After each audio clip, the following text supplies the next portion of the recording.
Welcome to DC. You know where you're at, the USA count. You're taking it slightly, I'm taking it slightly. Now you don't act, or you gon' be right back. Well, we gon' be right here, we gon' be right here. We ain't going nowhere. Welcome to DC. DC, the home of Chuck Brown. Oh, you don't know the sound? Well, let me break it down. The G-O, the G-O, the M-A and B-O. See though, we've been pumping crank since an embryo, really though. All right, this is episode 164 of the Big Douglas Show. And today we have an even more famous Doug and a Super Bowl winner. Doug Williams is our guest today. Doug, how are you? I'm good. And you? Doing very well. Doing very well. I could be better, though. I mean, it ain't a great month. It could be better. Things could that be better. went a lot better. But you know what? It's 16 more to go. Doug, it's interesting. That was one of the first things I thought of. As a player, you've spent all this time working for game one. Half the league's going to be feeling great after week one. Half the league, not so great. As a player, what are you trying to say to yourself right now after a week that didn't go exactly how you hoped for? Well, you know, if you're a player, the first thing you do is you run all the plays back in your head as to what went wrong. I think that's the number one thing. And you almost have to say, you know what, that's that extra game that they put on us anyway. That's 17 games. We got a 16 game schedule left. And you try to figure out a way how to get by those games because that one is over. Ain't nothing you can do about it. You watch the tape and find out what you did wrong, what you can do better, and go from there. Doug, that's what I was going to ask you. In the college game, every game counts. If you lose one, you're done. But in the NFL, it's, especially with the extra game, it's almost like it's different quarters, different phases of the season. So, you know, do as a player, do you say, okay, we didn't start off how we wanted. We got that out the way. Let's get in gear. Let's get to it. We got to be rolling by the second quarter of the season. Well, you know, you look at it that it doesn't count. 17 games, it does count when you look at it realistically because that's how they're going to count it. You hope that you didn't lose any of them. But at the end of the day, the season's still young. And you can't do anything about the one that got away from you. But this one truly got away from us. We had opportunities that, we didn't take advantage of. But you can't afford to let that happen 3 or 4 times this year. You know, you got to find a way to win these games. And, last year we won the conference. It was 7-9 record. But this year, I think it has to be a lot better than that. And I think that's what you say to yourself. That one got away, but we can't afford to let the rest of them get away from us. The offense for the Chargers was rolling. That young quarterback they got over there looks like the real deal. What do you do when a quarterback gets hot? Because he was hot the other day. Well, and was putting balls in places that, they were just there. What do you do about it? I think you just hit the nail on the head. When you look at the throws that he made and how they was thrown, they was all back shoulder fades. And the back shoulder fades is something hard to defend when you covering a guy and you running side by side with him and all of a sudden the ball is behind you and the receiver turn. It's hard to defend that. And I think that's what happened. You got a young quarterback. I mean, he has a great arm, and he took advantage of his arm. And his receivers, they knew exactly what he was going to do. That's something that they've been working on during the offseason, during the season, because you just can't go out there and make that throw and think you can get away with it. He made it perfectly. Made it perfect. Speaking of quarterbacks, we have a situation in Washington now where we're, I know you guys are trying to figure out exactly, what's going on with Fitz. As a former quarterback in the NFL, how do you feel when you see the team really trying to get one guy in there for a full slate of games? Like, is it one of them things where you feel like, oh man, if a few years ago, more than a few years ago, if I was out there, I'd be slinging that peel around? Or is it just one of them things, like, do you pay attention to that position more closely than you do others? I do, but at the same time, you got to watch them all. But I think every team would like to be solidified with the quarterback. You know, you want that guy that you know week in and week out that's going to show up. And the worst thing you want to do is get into a situation where, you know, you in for this series, you in for that series, or you in for this player, what have you. It happens. You know, they're doing it out in San Francisco. And I saw the Chicago did Monday last night a little bit itself. But you don't want to get into that. And then, you know, if your guy get hurt, like, you know, we lost Fitz, you know, you got all your confidence in Fitzpatrick. And he's hurt. I don't know how bad or whether or not he's going to be out or what have you. But, you know, you got to have somebody on the team that can come in and do the job, hope they can do the job one way or the other. And I think that's where we are at this point. And we're just going to see what happens. Yeah, it's at least 4 games. I guess they put Fitz on IR this morning with the hip deal. Have you had one of those hip deals, Doug? What is that like? Do you know? No, I never had a situation like that, and you know, I'm sure Fitzpatrick know exactly what it's like. You know, at this stage, you get a hip injury. That's a significant injury, and you know, the reason why I put him on IR, you got to bring somebody in to take his spot because he's going to be out for the next 4 to 5 weeks. So, you know, never had one of those, don't know what it feels like. But I'm sure Fitzpatrick been around long enough to know that if he could play, he would play. Evidently, he can't play. And, you know, we just got to deal with that.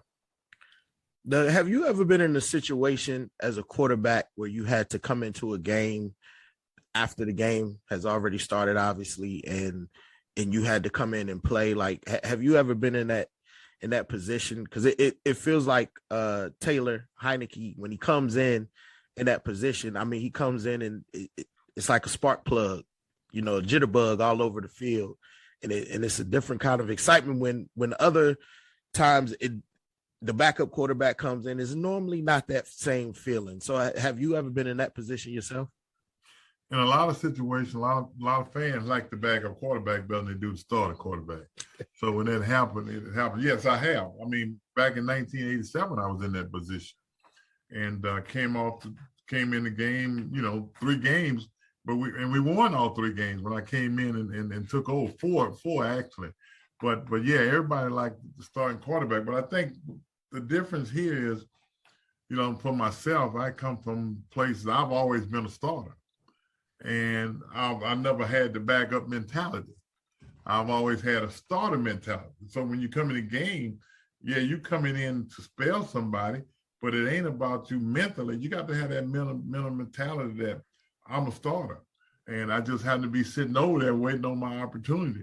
So if Taylor's in that position now, he got to look at himself as a starter right now.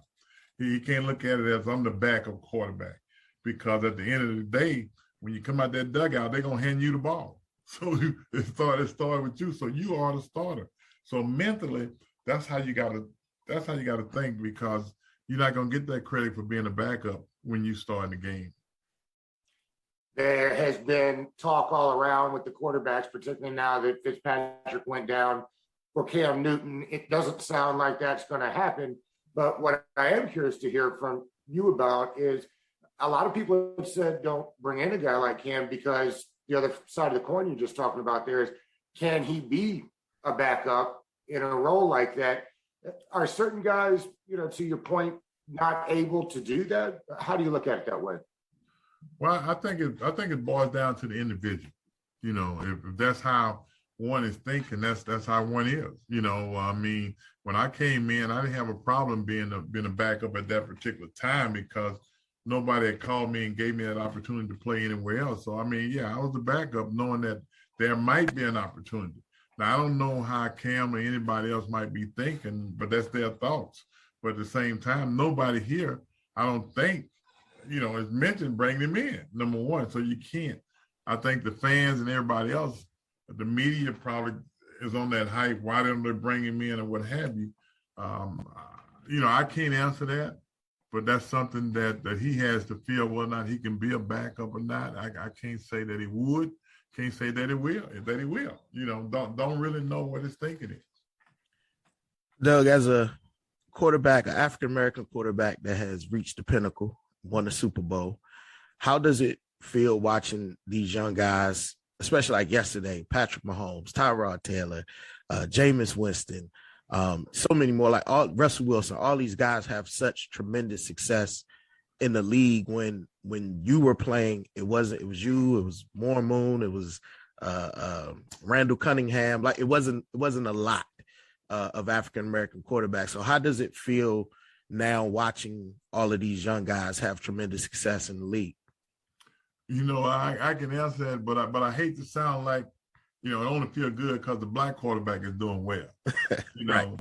It's a pleasure watching Tom Brady play too now. Absolutely. You know? Absolutely. Yeah, I like that. And I was kind of disappointed the way Aaron Rodgers played yesterday because, you know, I'm an Aaron Rodgers fan and a Tom Brady fan.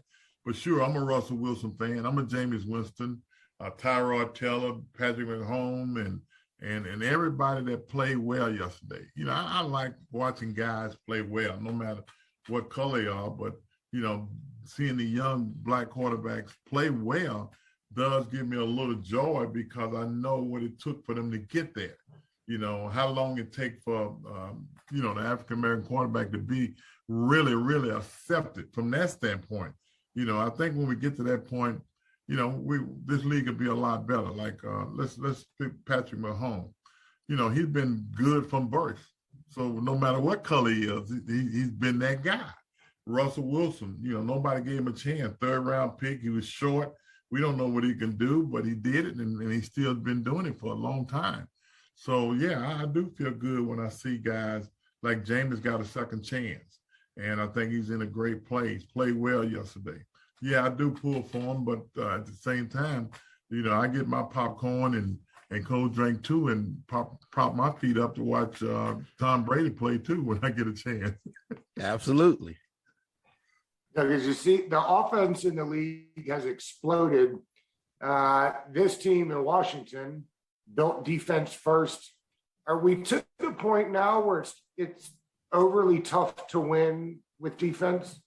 Can you still win that way, or is it just make life too tough on you to try to win defensive showdowns like we did yesterday? I think you can win if your offense. Now, if you don't have the offense to go with it from a shootout standpoint, that's a different ball game. You know, I saw where Arizona, you know, played well, scored some points, but I also know the defense played well too. You know, Chandler Jones had 5 sacks. So, you know, that makes a difference when your defense is playing well and your offense is playing well and you giving them more opportunities to play well. That didn't happen to us yesterday. You know, we didn't get the ball back. We got no turnovers. We got 1 turnover, but at the end of the day, we didn't give the offense the ball to see could they work it as much as you would like to. And that's what I'm expecting from defense, is to create turnovers and make sure our offense had the ball more than their offense does. Coming into the season, what side of the ball typically clicks first? I know people always say defense, defense, defense, but as a former player, in your opinion, what side of the ball typically gels faster to start the season off? Is it the offensive side or the defensive side? Well, that's a tough one because it all depends on the team. You know, you say the offense and defense, but you look like at yesterday's game, take Kansas City, you know, 33 points. They still rolling. You take the Tampa Bay Buccaneers, their offense, and their defense didn't play as well as you thought they would have played the other night, but the offense was rolling. So it can be either side of the ball. It all depends on the game plan and who you're playing and how the other team plays. With the short passing game, does it make it too tough on these defensive lines? You know, I mean, we built this defensive line and it's nasty, there's no doubt. But is it too easy in the modern systems to just short pass you out of those great defenses? How do you work against fixing that? Because that's it, right? I mean, as a quarterback, you just say, hey, no problem, I'll dink and dunk you down the field. I think what happened to our defense Sunday was the fact that, yesterday was the fact that they got the ball out their hand quick. And when you game plan a team, don't think San Diego did not know that our front four was pretty good. And they realized that if you sit back there thinking you're going to wait till something come open, that we might be in trouble. Their whole game plan was to get the ball out your hand. Tampa last year when Brady went there. Brady threw an interception, got sacked, and they changed that thing, man. Maybe get it out of his hand a little quicker, and that happens. That's the best defense against a good defensive line is to get it out your hand, but at the same time, your receivers got to be good enough to get open, and if they can do that, you can make it happen. You can stymie the pass rush because you can get it out your hand quicker. Speaking of wide receivers, Doug, can you speak about Terry McLaurin, third round pick? You know, the talk when he was coming out was he would be a great special teams guy. They weren't really talking about his ability as a wide receiver. And can you just speak on the growth and maturation of Terry and, you know, that awesome catch he had yesterday? I don't know how he caught that ball yesterday. But just his growth and maturation as a player and a receiver and what y'all saw in him to make y'all believe that he was more than just a special teams player coming out of college. Well, I'm going to be honest with you. You know, his maturation, I mean, he's been like that. He's matured beyond his age, to be honest with you.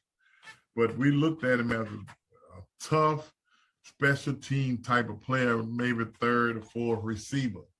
And I think what Terry did came here and showed us that I'm more than a special team player. And he has done that. Like you say, that catch yesterday, I'm still trying to figure out how did he catch that ball? I don't know. I don't have an idea, but he caught it. But he's been like that since he's been here. He's made the tough catch. And I think that speaks volume to who he is and what he realized who he was. You know, he didn't come here as a special team player. He came here as a player. I want to be your number one guy. I'm your receiver. And he's proved that. Yeah, one of my first favorite memories of you is the Super Bowl. But I was also thinking, you know, you have coached at a high level. You sat up in the front office. You've done scouting, player evaluation. What is the hardest of the three jobs? Well, number one, I think is evaluation and picking players to come in to play. Because, I mean, if you played, there's a reason why you played. Somebody picked you and they made a great choice for you to come play. But I think it's evaluation and putting a team together, and because there's so many facets that goes into it. You know, it's not just the player, but also the character of that guy and whether or not he'll be a good teammate and whether or not they're gel together. So it's a lot goes into picking that player compared to the player himself. You know, so I would say from that standpoint. I wanted to ask you, this is something you have done in your career, went back to coach at Grambling. What is it like for you seeing these former prominent NFL players going back to not only coach, but to coach at HBCUs? What does that mean for them kids, for them young men, and for them universities and for HBCUs as a whole? Well, let me say this. You know, I went back way before the guys, Eddie George and Dion, go back now. You know, and it wasn't all that fanfare and all that when I went back, but that's neither here nor there. You know, we was fortunate, we was successful. We won 3 straight championships. You know, Dion is Dion. Dion been who he is since he was birthed. I'm sure. I remember when he was a rookie, it wasn't Jury, it was Drew Ray. That's what he wore around his neck, Drew Ray. But I have to say that he's brought some visibility to historical Black colleges, and Eddie George has too. And he's done a good job of recruiting players there. But as far as them NFL players that didn't play at HBCUs or wasn't around HBCU, I don't think that make a difference. I think it's the coach himself. Dion wanted to coach, and so it pays off. But it's a lot of good coaches out there that have coached at HBCUs, that are still coaching at HBCUs, that want to coach at HBCUs, that, you know, we need to give them some credit too, because they've done a good job long before these guys got in there. But you can't take anything away from what Dion has done. I think Eddie George got a little ways to go to catch up with Dion. And you've got the Hall of Fame jacket on. They've also teamed up with the Reese's Senior Bowl, right, to get a little more shine and exposure to the kids playing at the HBCUs. How did that come about? Do you know? Well, you know what, and that it's funny that you say that. They will have the combine down in Mobile during the Senior Bowl time. but they're also the Black College Football Hall of Fame, which I'm a part of. We also have a Black College Football All-Star Game, the Legacy Bowl. And that's going to give those guys, these top guys in historical Black colleges, another look. We'll be in New Orleans in February the 19th.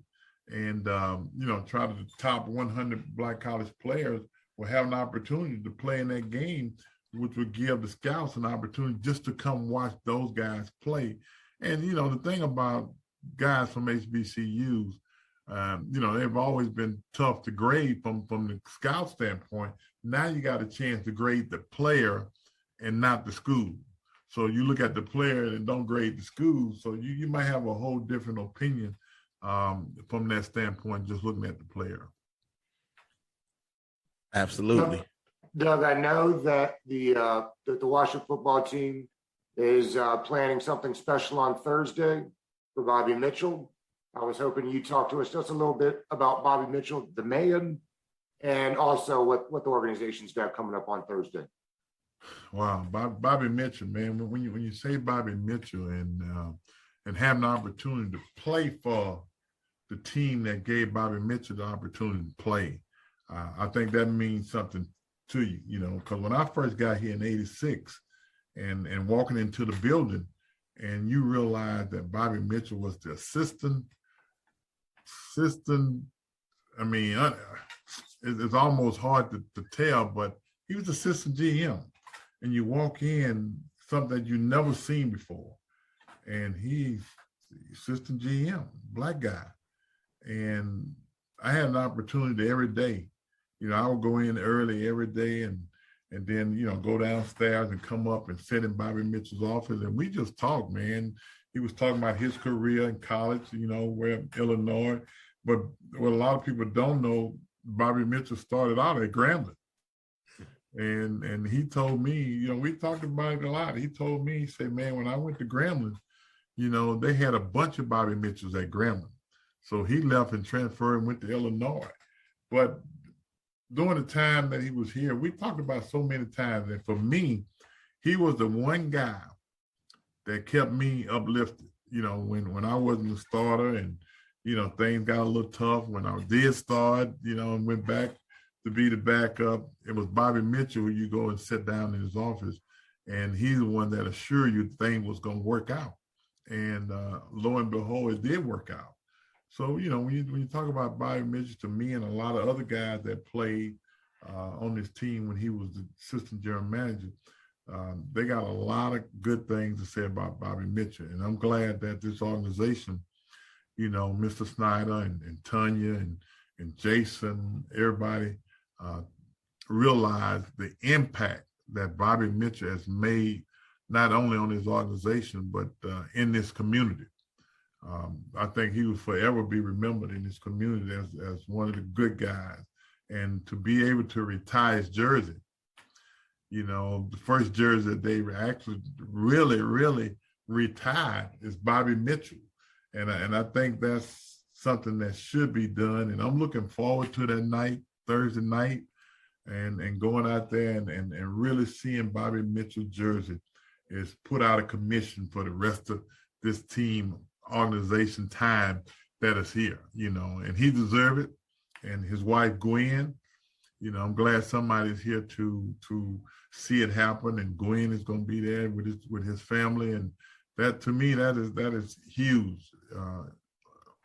Something that you really, can't really fashion that is happening. And you're just glad that it is.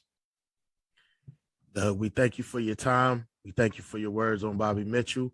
I'm pretty sure it's a lot of players that look at you the same way. Thank you for your time this afternoon, and hope we get a W this week. Hey, we all need that W. It makes for a great Monday. Yes, it does. Friday. Let me say this. It makes for a great Friday this week. Yes, indeed. Okay. Yes, indeed. Thank you, Doug. We appreciate you. Thank you. All right. Thank you. All right.